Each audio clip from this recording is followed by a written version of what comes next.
Sabi ni Baste Duterte, pero mga kababayan, bumabagyo do'n. Malakas yung bagyo doon sa Tacloban nung panahon na talagang, plano nilang gawin yung hakdog ng mautog, bumabagyo. Yun ang dahilan talagang kung bakit nahinto. Walang tsetsa boretsa na ipinapahinto o kung ano man.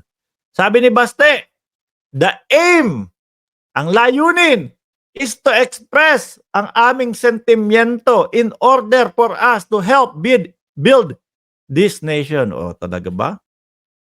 Bakit sumisigaw do'n si Pantaleon Alvarez na magtanggal na ng suporta yung mga military? Oh, totoo ba 'yun? Para makatulong? Parang hindi naman, parang iba yung sinasabi sa nakikita naming inyong ginagawa. Yan tayo mga kababayan, 'di ba? Pagka medyo nararamdaman nila tagilid na po, kapag po sa batas mga kababayan mananagot po talaga, lalo na yung sinabi ni Pantaleon Alvarez, mga bossing, 'di ba? Ang aim daw po nila o ang kanilang, hangarin, layunin is para ma-express yung sentimiento nila, 'no, yung mga nakikita nila, mga reklamo nila para makatulong to build the nation. Sabi nga ni Baste, 'di ba, "Mag-resign ka na, Marcos." 'Di ba? 'Di po ba? Tapos sasabayan pa nung tatay na, ano ba sasabihin? "Bangag ang presidente natin." Makakatulong po ba 'yun sa ating, nation building? Parang paninira po 'yun lalo na't wala kayong nakikitang o maipakitang ebidensya. It's not really na may gusto kaming pabagsakin. Is it true? Na wala silang gustong pabagsakin? Siyempre mga bossing, although eto si Pantaleon Alvarez o si dating Pangulong Duterte ang mga nagsabi, mga kababayan, pero bilang isang grupo na nandoon po na tinatawag nilang hakdog na mautog, mga bossing, kumbaga kung ano yung sinabi nung isa, tumatayo yan as grupo. 'Di po ba? Kung si Glenn Chong sinasabi paulit-ulit na nagsisinungaling na nandaya, 'no, si Pangulong Marcos nung eleksyon gamit ang Smartmatic, yun din ang ibig sabihin ni Vic Rodriguez, mga kababayan. Kasi hindi niya kinukontra dun sa mautog nila, Hindi ko naririnig na, "Oh, pare mali yan. Hindi ako naniniwala diyan kasi nandoon ako mismo." Oh, 'di ba? Bilang isang grupo kung ano yung sinabi ng bawat isa, umaano yun, stands for, as a whole group. Oh, 'di po ba, mga kababayan? Oh, ano daw, "All we are asking is to hear us."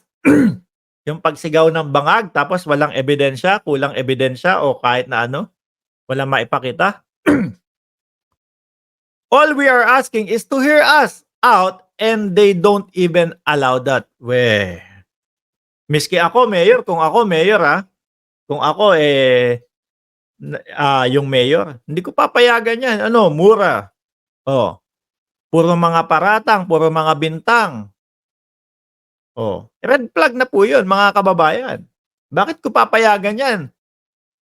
Pati nga po kita niyo mga mainstream media walang nagpupunta. Bakit? Kasi yung mga sinasabi nila puro paulit-ulit lang na mga bintang.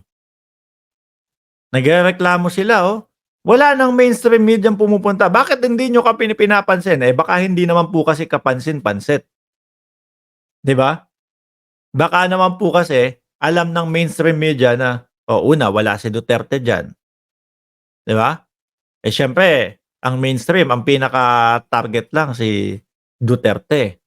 Kung makakakita ka yung mga ano lang diyan, um, yung mga buyok-buyok lang po yung mga uma-attend, bakit pupunta yung ano, bakit pupunta yung mga mainstream media diyan? I feel oppressed sa ginagawa nila. Nahiya naman kami. Sobrang laya niyo na nga po, 'no? Lahat nasasabi ninyo. Lahat nasasabi ninyo. Oh, 'di ba? Tapos sasabihin mo, "I feel oppressed" sa mga sinasabi nila. Parang, sorry, hindi kami naniniwala diyan. Boss Mark, topic mo yung video ni Maharlika. Hindi ko pa nga po napapanood. Kumbaga, kakausapin ko si Mima, ha? Kasi ang dami nag-message sa akin talaga. Nagme-message na, "Boss Mark, yung video, pasa mo sa akin, pakita mo na." Sabi ko, "Anong video? Nagtatrabaho ko." Ang dami! Do'n sa page ng ano, ayan, i-subscribe niyo kami diyan sa page ng sa Facebook page ng Mark Ramos. Siguro do'n isinend. Ano, hanapin niyo diyan sa Facebook. May 35,000 follower tayo diyan. Okey? Mayor ng Davao, Batugan, sabi ni Ma'am Divina Balmores. Oh, sabi naman ni Ma'am Chris Rose, "Thank you so much guys for watching and please, please, please don't forget to hit like the button." Salamat po. Oh. Sir Mark Ramos, bakit huli ka ata sa video ni Maharlika? Eh, kasi gumising ako 4:00 ng madaling araw, nag-umpisa na ako magtrabaho. Mamayang konti panoorin natin, ano?